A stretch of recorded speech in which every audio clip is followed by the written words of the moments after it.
મહીસાગર જિલ્લાના લુણાવાડામાં પણ ધોધમાર વરસાદ વરસી રહ્યો છે। વહેલી સવારથી જ લુણાવાડા અને આસપાસના વિસ્તારોમાં વરસાદી માહોલ જામ્યો છે।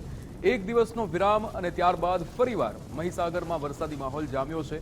મહીસાગરમાં વરસાદ થતાં ડાંગર સહિતના પાકોને જીવનદાન મળ્યું છે। મહીસાગર જિલ્લામાં લુણાવાડામાં ધોધમાર વરસાદ। હસમુખ સંવાદદાતા આપણી સાથે ફોન લાઈન પર જોડાઈ ગયા છે। હસમુખ, મહીસાગર જિલ્લામાં પણ જે લુણાવાડામાં ધોધમાર વરસાદ વરસી રહ્યો છે, વહેલી સવારથી આ માહોલ છે, કેવો માહોલ અત્યારે અને કેવી પરિસ્થિતિ ત્યાંની?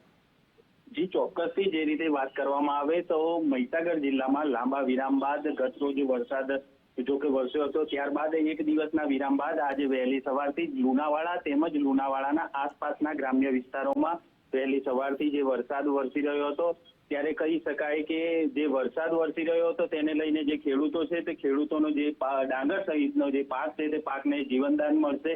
ત્યારે કહી શકાય કે ખેડૂતોમાં પણ જે એક પ્રકારનો આનંદ જોવા મળી રહ્યો હતો। ત્યારે હાલ વાત કરવામાં આવે તો હાલ વરસાદ જે છે તે વરસાદે વિરામ લીધો છે। જી બિલકુલ હસમુખ, સમગ્ર માહિતી સાથે જોડાવા બદલ આપનો આભાર।